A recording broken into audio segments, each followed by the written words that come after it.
नमस्कार दोस्तों, modern history series के एक और वीडियो में आपका बहुत बहुत स्वागत है।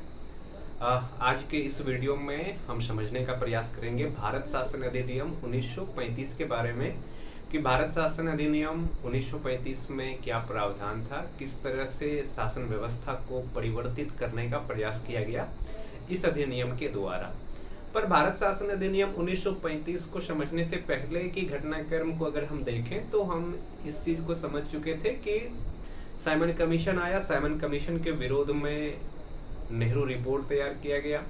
नेहरू रिपोर्ट को जब ब्रिटिश सरकार ने नहीं माना तो उसके विरोध में पूर्ण स्वराज की घोषणा किया गया और फिर सविनय अवज्ञा आंदोलन की शुरुआत होती है।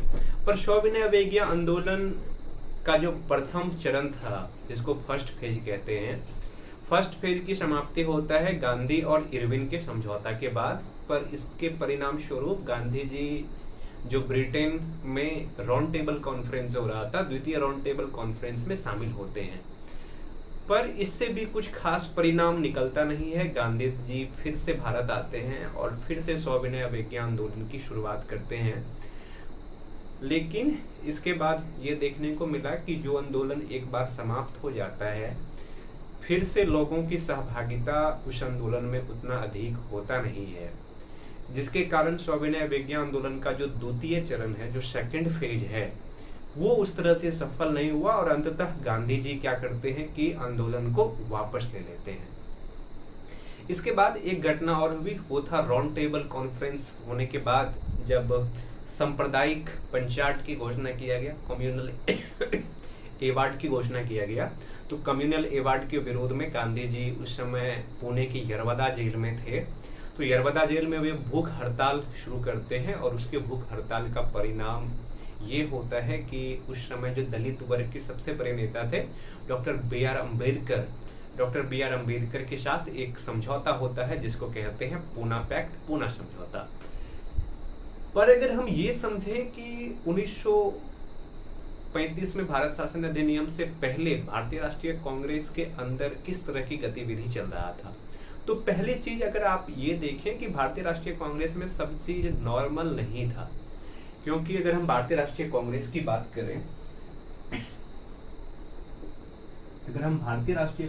बात करें, तो जब सविनय अवज्ञा आंदोलन की समाप्ति की घोषणा किया जाता है महात्मा गांधी के द्वारा, तो कांग्रेस के अंदर के जो बहुत सारे नेता थे वो गांधी जी से नाराज थे, जिनमें कि सुभाष चंद्र बोस की बात किया जाए तो वो भी नाराज थे, जवाहरलाल नेहरू अलग नाराज थे।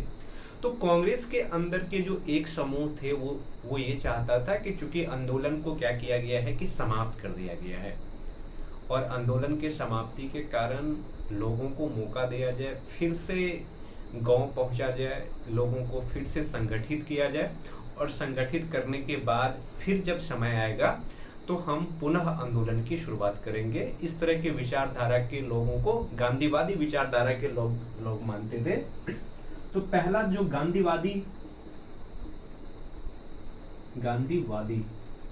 कार्यक्रम, इसका मतलब क्या हो गया कि कांग्रेस के अंदर एक ऐसे समूह था जो ये चाहते थे कि चूंकि सविनय अवज्ञा आंदोलन समाप्त हो चुका है, सविनय अवज्ञा आंदोलन जिस समय समाप्त हुआ था उस समय भारत के वायसराय थे लॉर्ड वेलिंगटन, और वेलिंगटन ने बड़े ही सख्त तरीके से कांग्रेस के कई नेताओं को गिरफ्तार किया और इस आंदोलन को कुचल दिया, बुरी तरीके से रोकने का प्रयास किया। तो अंत में गांधी जी इस आंदोलन को वापस ले लिया।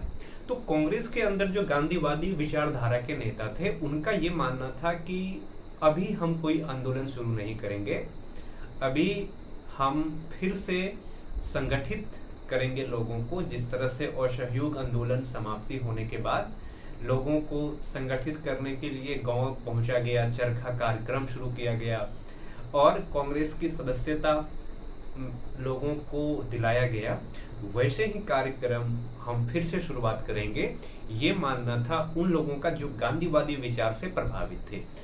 दूसरी तरफ कांग्रेस में कुछ लोग ऐसे थे जो 1934 के जो चुनाव थे, 1934 का जो चुनाव होने वाला था, उस चुनाव में भाग लेने का प्रयास कर रहे थे। नहीं, इसका मानना था कि चूंकि जमीनी स्तर पे तो आंदोलन समाप्त ही हो चुका है, तो एक ही तरीका है कि हम संवैधानिक तरीके से अपना मांग सरकार के सामने रखेंगे, और इसके लिए जरूरी है कि हम चुनाव के प्रक्रिया में भाग लेंगे। अगर आपको याद हो तो 1922 में जब क्या हुआ था कि असहयोग आंदोलन समाप्त हुआ था, तो उस समय भी कुछ उदारवादी समूह का मानना था कि 1924 में जो चुनाव होने वाला है उस चुनाव में हम भाग लेंगे।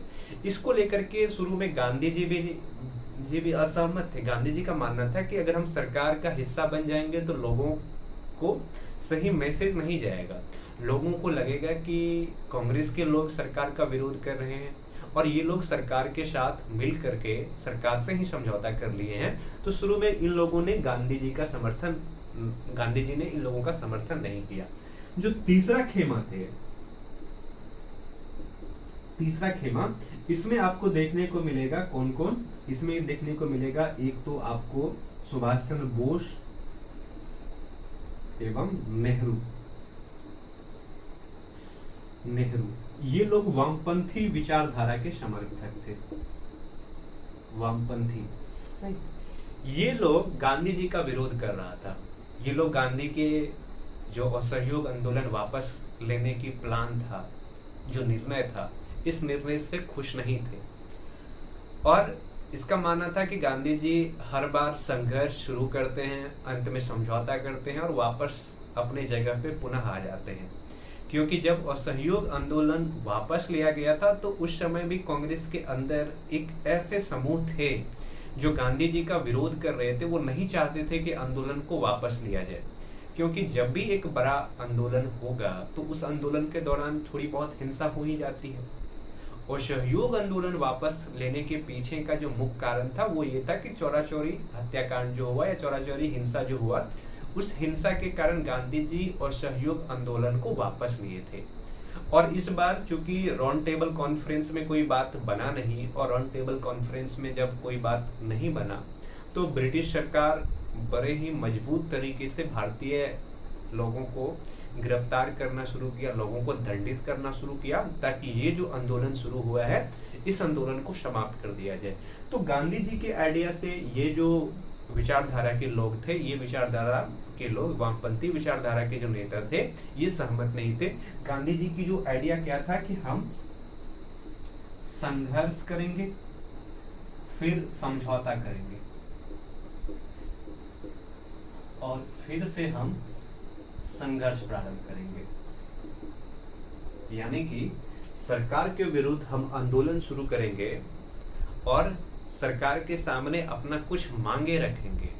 सरकार जब हमारे मांगों को स्वीकार कर लेता है या उस मांग में से कुछ भी हिस्से को स्वीकार कर लेता है तो फिर हम समझौता करके क्या करेंगे कि अपना पुनः वाली स्थिति में आ जाएंगे।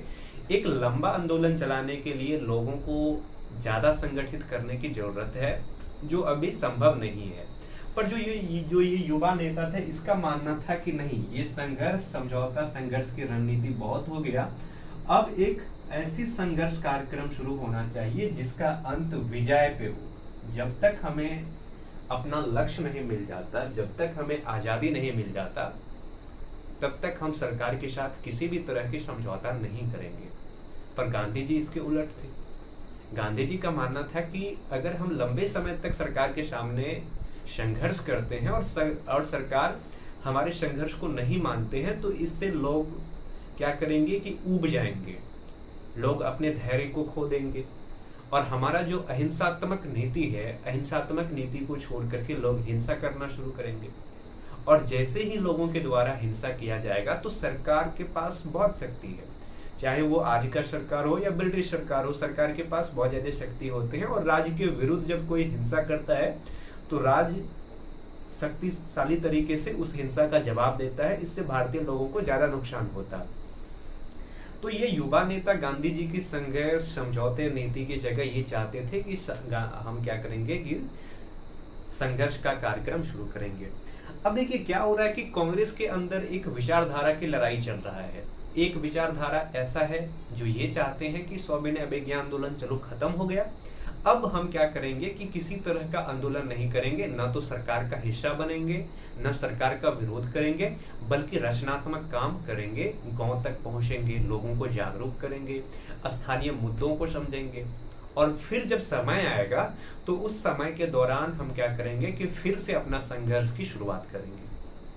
पर कांग्रेस के अंदर ही एक समूह ऐसा है जो ये चाहते हैं कि चलो जमीनी स्तर पर भले ही संघर्ष खत्म हो चुका है, आंदोलन समाप्त हो चुका है, पर हम चुनाव की प्रक्रिया में भाग लेकर के विधायिका तक पहुंचेंगे और विधायिका के माध्यम से जो हमारी मांगे हैं, जो हमारी डिमांड है, ये डिमांड सरकार के सामने रखेंगे। और अगर सरकार हमारी मांगे को पूरा नहीं करता है तो हम सरकार के काम में बाधा उत्पन्न करेंगे। पर तीसरा समूह भी है जो न तो गांधी जी के संघर्ष यानी आंदोलन के समाप्ति का समर्थक है, उसका मानना है कि गांधी जी बेकार काम कर दिए, या कितना अच्छा आंदोलन चल रहा था, हम लोग अगर लंबे समय तक आंदोलन करते तो ब्रिटिश सरकार को झुकना ही पड़ता। दूसरी तरफ ये लोग ये भी नहीं चाहते हैं कि सरकार का हिस्सा बने, क्योंकि अगर सरकार का हिस्सा बनेंगे तो भारतीय लोगों के पास गलत मैसेज जाएगा कि कल तक जो लोग सरकार का विरोध कर रहा था, आज जैसे ही चुनाव हुआ, चुनाव में जैसे ही सत्ता मिला, सरकार के साथ हो गए। इस विचारधारा के जो नेता थे, इसमें थे कौन कौन? इसमें थे बोस और जवाहरलाल नेहरू। तो ये एक ऐसी स्थिति बन रहा था जब भारतीय राष्ट्रीय कांग्रेस फिर से विभाजन के करीब पहुंच रहा था और ब्रिटिश सरकार चाहते थे कि भारतीय राष्ट्रीय कांग्रेस के अंदर जैसे ही एकता समाप्त होगा उसका काम आसान हो जाएगा, क्योंकि भारतीय राष्ट्रीय कांग्रेस सबसे बड़ा राजनीतिक पार्टी है। और ऐसे स्थिति में क्या होगा कि अगर भारतीय राष्ट्रीय कांग्रेस बिखर जाएगा तो फिर बाकी पार्टी की बातों को कौन सुनता है। अब देखिए गांधी जी के बारे में अगर हम देखें तो अब गांधी जी का स्थिति क्या रहता है कांग्रेस के अंदर। गांधी जी इस समय क्या कर रहे थे? गांधी जी को हर तरफ से विरोध का सामना कर रहा है। गांधी जी की चारों तरफ से धोती खींचा जा रहा है। कुछ लोग इसलिए धोती खींच रहे हैं क्योंकि गांधी ने आंदोलन को समाप्त कर दिया। कुछ लोग का ये मानना है कि चलो आंदोलन को समाप्त किया, ठीक बात है, हम सरकार का हिस्सा बनेंगे। पर गांधी भी सहमत नहीं है। गांधी जी नहीं चाहते थे कि कांग्रेस 1934 के जो चुनाव होने वाला है उस चुनाव का हिस्सा बने। पर बाद के वर्षों में गांधी जी को इस बात का एहसास हो गया कि अगर जो समूह, जो उदारवादी समूह है, जो सरकार का हिस्सा बनना चाहते हैं, जो चुनाव की प्रक्रिया में भाग लेना चाहते हैं, उनको अगर भाग लेने की अनुमति नहीं दिया जाएगा तो वो कांग्रेस से अपने आप को अलग कर देंगे और कांग्रेस फिर से विभाजित हो जाएगा। तो बाद के वर्षों में गांधी जी क्या करते हैं कि जो लोग सरकार का हिस्सा बनना चाह रहे थे उसको ये अधिकार दे दिया कि वो लोग जाएं, चुनाव की प्रक्रिया में भाग लें। दूसरी तरफ अगर हम देखें तो कौन सब होते हैं? एक तरफ नेहरू बोस जो गांधी जी का विरोध कर रहे हैं।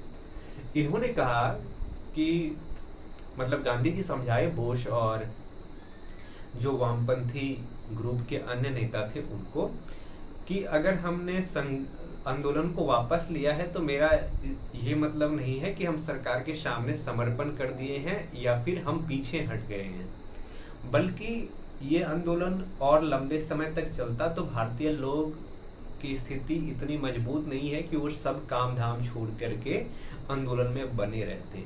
इसलिए एक समय मिलना जरूरी है और जैसे ही फिर से मौका मिलेगा हम फिर से आंदोलन को क्या करेंगे, फिर से हम अपने आप को आंदोलित करना शुरू कर लेंगे। इसी बीच अगर आप ये देखें तो गांधी जी का विवाद चल रहा है अंबेडकर के साथ। Doctor B.R. अम्बेडकर चाहते थे कि जिस तरह से मुसलमानों को पृथक निर्वाचक मंडल का अधिकार दिया गया है वैसे ही अधिकार दलित वर्गों के लोगों को भी दिया जाए। और इसकी घोषणा भी हो गया था सांप्रदायिक पंचायत के द्वारा। जो रैमजे मैकडोनाल्ड उस समय ब्रिटेन के प्रधानमंत्री थे, उन्होंने अपने घोषणा में जो दलित वर्ग है इनको हिंदू समाज में एक अल्पसंख्यक समूह माना और उसको पृथक निर्वाचक मंडल का अधिकार भी दे दिया। तो गांधी जी का टसल एक तरफ अंबेडकर के भी साथ चल रहा है और गांधी जी इस समय महसूस करते हैं कि उसका जो स्थिति है कांग्रेस में पुराने वाला स्थिति नहीं रह गया है और अगर वो कांग्रेस में ज्यादा और समय तक बने रहते हैं तो हो सकता है कि उनके विचारधारा की वजह से या तो कांग्रेस कई हिस्से में बट जाए, कांग्रेस पार्टी ही टूट जाए, या जो कांग्रेस का नेतृत्व है वो लीडरशिप गांधी के हाथों से निकल करके जो दूसरे समूह के नेता है उनके पास पहुंच जाए। इन्हीं सब चीजों को देखते हुए 1934 में क्या करता है कि गांधी जी अपने आप को भारतीय राष्ट्रीय कांग्रेस से अलग कर लेते हैं, भारतीय राष्ट्रीय कांग्रेस की सदस्यता त्याग देते हैं। और इसके बाद चूंकि गांधी को मौका मिल गया कि अब डॉक्टर अंबेडकर जो ये कहते आ रहे थे कि न तो कांग्रेस पार्टी जो दलित समुदाय के लोग हैं उनके प्रगति के लिए, उत्थान के लिए कोई काम कर रहे हैं, और जब सरकार एक प्रयास कर रहा है कि दलित वर्गों के लोगों को पृथक निर्वाचक मंडल मिलना चाहिए, तो ऐसे स्थिति में भी भारतीय राष्ट्रीय कांग्रेस सरकार के सामने बाधा उत्पन्न कर रहा है। तो इसके बाद क्या किया, गांधी जी अपने आप को कांग्रेस से अलग किया और हरिजन कार्यक्रम को शुरू कर दिया। तो ये एक स्थिति बन रहा है 1935 के भारत शासन अधिनियम आने से पहले कि कांग्रेस के अंदर क्या सब चल रहा है। अब हम समझते हैं 1935 के भारत शासन अधिनियम के बारे में और इनके प्रमुख प्रावधान के बारे में।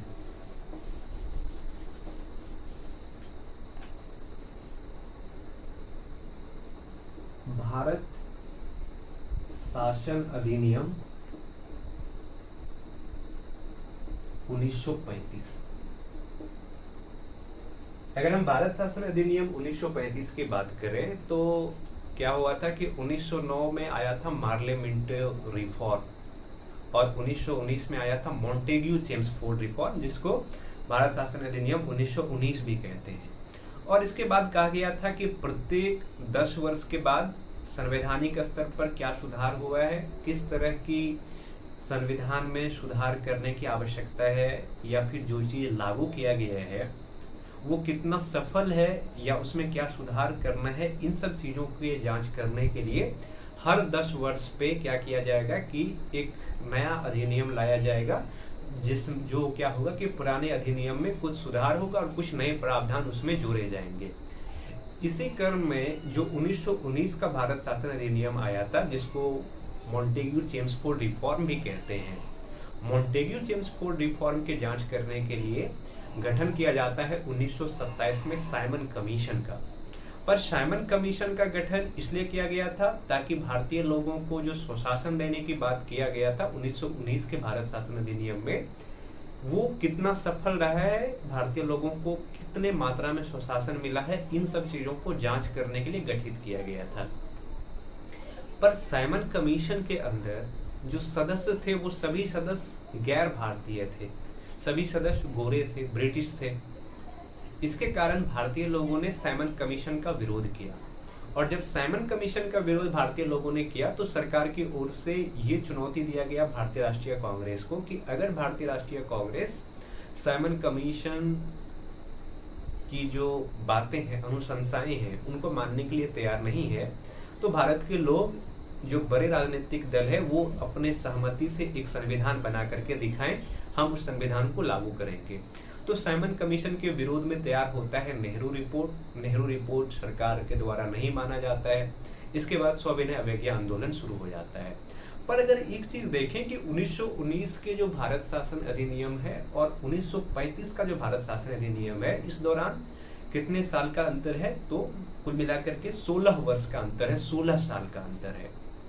इस 16 साल के अंदर भारत के अंदर कई परिस्थितियां बदल चुका है।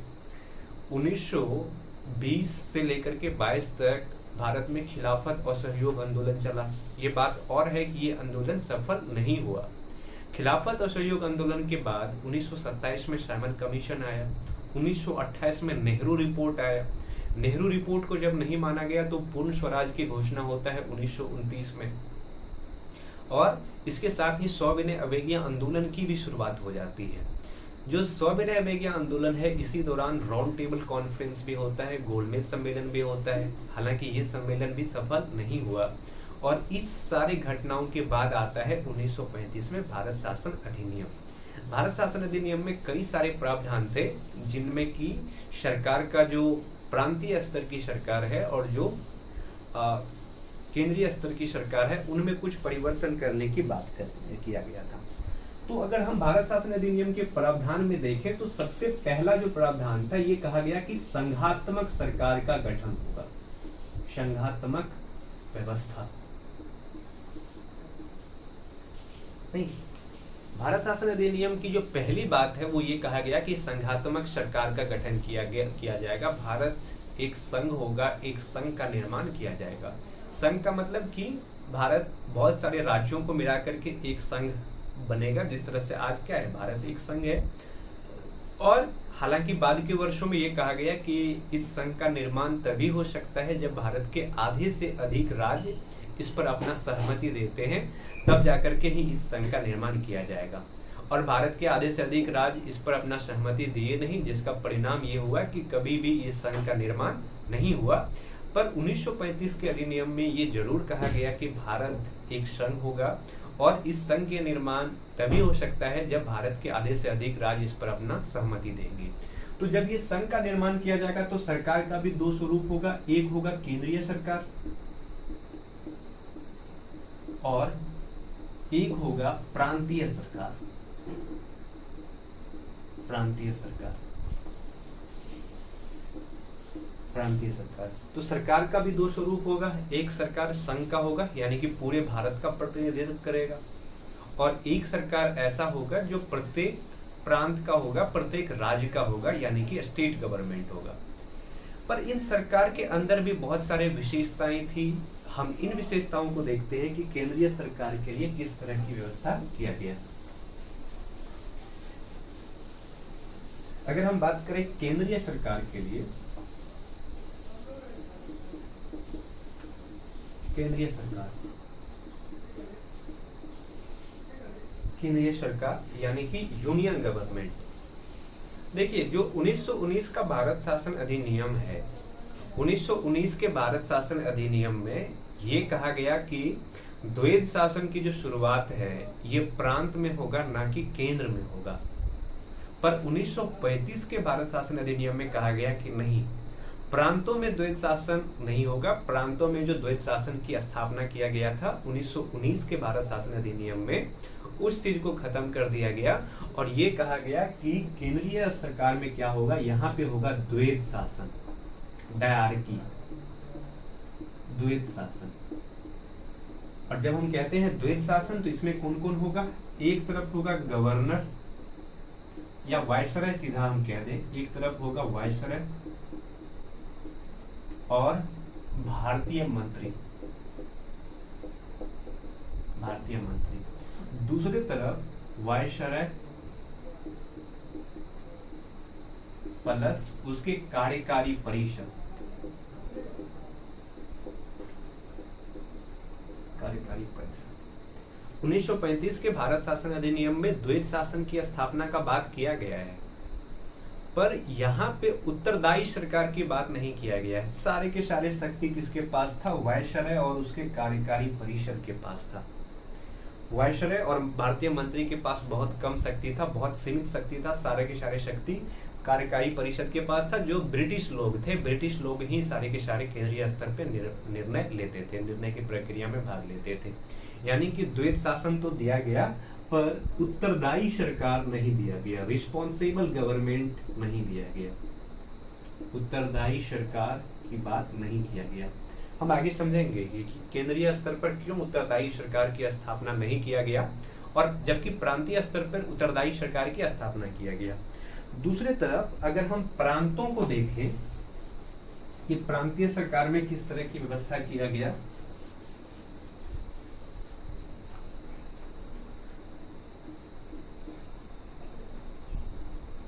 प्रांतीय सरकार,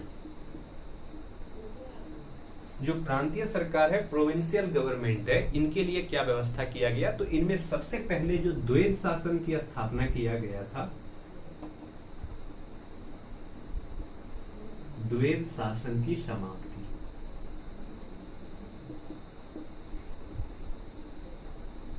द्वैध शासन की समाप्ति। यानी कि 1919 में भारत शासन अधिनियम के द्वारा प्रांतों में द्वैध शासन की स्थापना किया गया था, उन चीजों को समाप्त कर दिया गया और यहाँ पे किया गया किसका, यहाँ पे उत्तरदायी सरकार की स्थापना, उत्तरदायी सरकार की स्थापना। उत्तरदायी सरकार की स्थापना करने का मतलब कि प्रांतों में अब सरकार बनाने के लिए चुनाव होगा और चुनाव वयस्क मताधिकार के आधार पे होगा और इस चुनाव प्रक्रिया के द्वारा सरकार चुने जाएंगे और ये सरकार प्रांतीय विषय पर निर्णय लेंगे। प्रांत में किस तरह से सरकार चलानी है, सारे की सारे सरकार चलाने की जिम्मेदारी प्रांत में जो सरकार बनेगा उसके हाथों में होगा। हालांकि कुछ विषय गवर्नर के पास सुरक्षित रखा गया था, पर बहुत सारे अधिकार प्रांतीय सरकार के हाथों में दे दिया जाएगा। यानी कि अब जो ये सरकार होगा, ये सरकार में किसकी सहभागी होगा? भारतीय लोगों का होगा, भारतीय लोगों की सहभागी होगा। पर केंद्रीय स्तर के सरकार में ऐसा नहीं किया गया। क्यों नहीं किया गया आगे हम समझेंगे। पर एक चीज और समझिए कि इन्होंने क्या किया कि बहुत सारे विषय थे जिन पर कानून बनाने के अधिकार, कुछ अधिकार प्रांतों को दिया गया, कुछ अधिकार संघों को दिया गया और कुछ अधिकार समवर्ती सूची में रखा गया, कंकरेंट लिस्ट में रखा गया।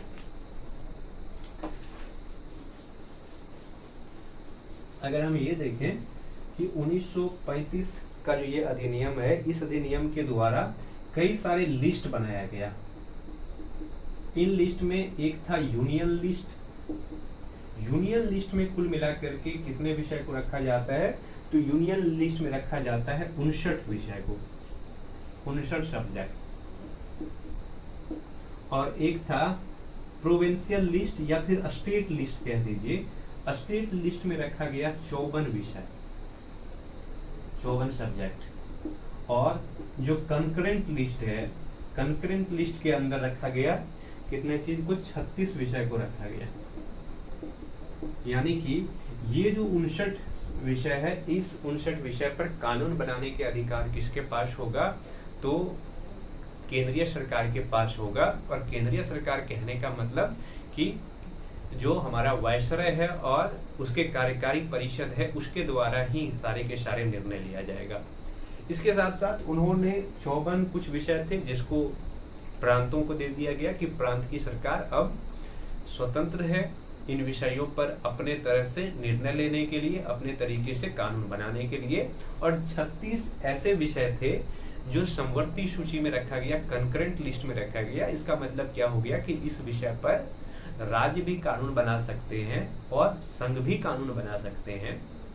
पर जब संघ कानून बनाएगा तो राज्य के द्वारा बनाए गए कानून को खारिज कर दिया जाएगा, वो कानून उतना महत्व का नहीं रहेगा। इस तरह से 1935 का जो भारत शासन अधिनियम है, इस अधिनियम के द्वारा विषयों को, सब्जेक्ट को बांटा गया 3 अलग अलग ग्रुप में। इसके बाद 1935 के भारत शासन अधिनियम में कुछ और प्रावधान थे। इनमें अगर हम देखें तो सबसे पहले तो जो प्रांतीय सरकार का निर्वाचन होना था, चुनाव होना था प्रांतों में, वो होना था वयस्क मताधिकार का। और 1924 में जो प्रांतीय चुनाव हुआ था प्रांतीय सरकार के लिए, इस चुनाव में सीमित मताधिकार था, बहुत सारे लोगों को मत देने का अधिकार नहीं दिया गया था। पर 1935 के भारत शासन अधिनियम में मताधिकार को विस्तृत किया गया और बहुत सारे लोगों को मताधिकार मिला। लेकिन वो सबके सब कौन थे? वयस्क लोग थे, वयस्क नागरिक थे। इसके बाद अगर हम 1935 के भारत शासन अधिनियम को देखें तो एक काम किया गया था क्या कि वर्मा को भारत से पृथक कर दिया गया। वर्मा को भारत से पृथक कर दिया गया।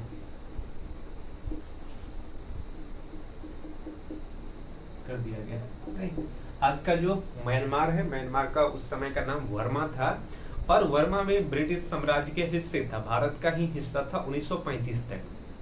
1935 के भारत शासन अधिनियम के द्वारा वर्मा को भारत से अलग कर दिया जाता है। इसके साथ साथ एक संघीय न्यायालय की स्थापना किया गया। संघीय न्यायालय,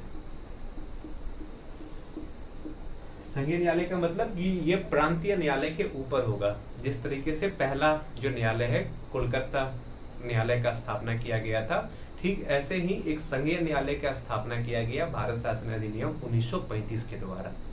इसके बाद एक और काम किया गया कि अगर हम आज देखें भारत का जो केंद्रीय बैंक है, reserve bank of India, reserve bank की स्थापना। रिजर्व बैंक की स्थापना। रिजर्व बैंक की स्थापना किसके द्वारा किया गया था?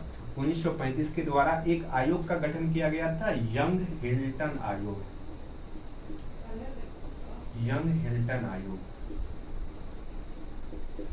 यंग हिल्टन आयोग के सिफारिश पर 1935 में एक बैंक का स्थापना किया गया, जो कि भारत के केंद्रीय बैंक का भूमिका निभाता था। ये बैंक कौन सा था? ये बैंक था रिजर्व बैंक ऑफ इंडिया।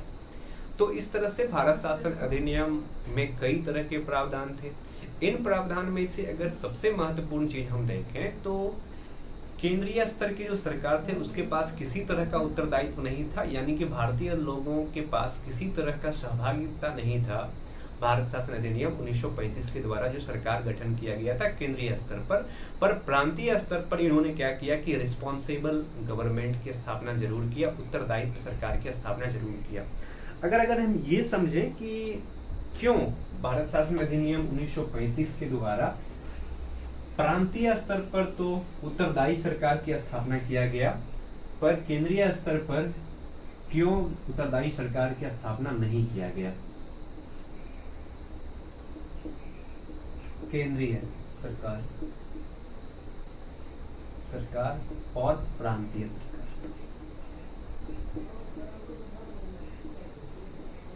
अब देखिए, जो केंद्रीय सरकार था, केंद्रीय सरकार का मतलब ये हो गया कि पूरे भारत के लोग इस सरकार को चलाएगा। अगर केंद्रीय स्तर पर उत्तरदायी सरकार का स्थापना होता तो भारत के अलग अलग हिस्से के लोग इस सरकार में शामिल होते, पर सरकार ने केंद्रीय स्तर पर उत्तरदायी सरकार की स्थापना नहीं किया, किंतु प्रांतीय स्तर पर उन्होंने उत्तरदायी सरकार का स्थापना किया। इसके पीछे क्या कारण था? चूंकि उस समय भारतीय राष्ट्रीय आंदोलन मजबूत हो रहा था, भारत के अंदर जो अनेकता था, भारत के अंदर जो विविधता था, इन विविधता को समेट करके लोग एकजुट हो रहे थे और देश के स्वतंत्रता के लिए आंदोलन कर रहे थे। तो सरकार ये जानता था कि कांग्रेस के अंदर के जो नेता है भारत के अलग अलग हिस्से से आते हैं और ये सभी लोग ये चाहते हैं कि केंद्रीय स्तर पर उत्तरदायी सरकार की स्थापना हो। ऐसे स्थिति में अगर केंद्रीय स्तर पर उत्तरदायी सरकार की स्थापना करने की बात की जाएगी सरकार की तरफ से और अधिकार दे दिया जाएगा, तो एक मजबूत सरकार का स्थापना होगा। और जब एक मजबूत सरकार का स्थापना होगा तो कुछ समय के बाद सरकार के खिलाफ फिर से आंदोलन होगा और इस स्थिति में सरकार कमजोर पड़ जाएंगे। इस चीज को रोकने के लिए उन्होंने क्या किया कि प्रांतीय स्तर पर उत्तरदायी सरकार की स्थापना कर दिया।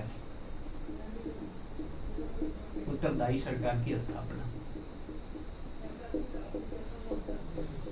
और प्रांतीय स्तर पर उत्तरदायी सरकार की स्थापना करने का परिणाम क्या होगा कि भारत के अलग अलग प्रांतों के जो नेता है, जो कि अभी राष्ट्रीय आंदोलन से जुड़े हुए हैं, चाहे वो बंगाल से आने वाले सुभाष चंद्र बोस हो या चाहे वो पंजाब के नेता हो, महाराष्ट्र के नेता हो, वो क्या करेंगे कि अपने प्रांतीय चुनाव में अपने प्रांतीय सरकार को चलाने में क्या हो जाएंगे कि मशगूल हो जाएंगे। प्रांतीय सरकार के लिए वो चुनाव लड़ेंगे और राष्ट्रीय मुद्दे को छोड़ देंगे।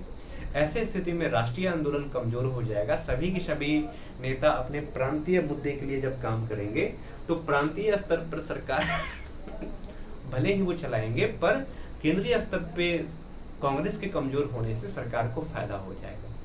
इस वजह से सरकार ने विभाजन की जो रणनीति है, इस विभाजन की रणनीति को फिर से लागू किया। और इस बार कैसे विभाजन किया कि भारत के अलग अलग प्रांतों को अधिकार भी दे देंगे और जो राष्ट्रीय आंदोलन की एकता है, इस आंदोलन की एकता को भी तोड़ देंगे। इस आंदोलन को लेकर के या इस एक्ट को लेकर के बहुत सारे स्टेटमेंट दिया गया। इनमें से जो जवाहरलाल नेहरू ने कहा कि ये एक ऐसा आंदोलन है जिसमें इंजन तो है, ब्रेक ही नहीं है, क्योंकि राष्ट्रीय आंदोलन इसलिए चलाया जा रहा है ताकि केंद्रीय स्तर पर भी उत्तरदायी सरकार की स्थापना किया जाए।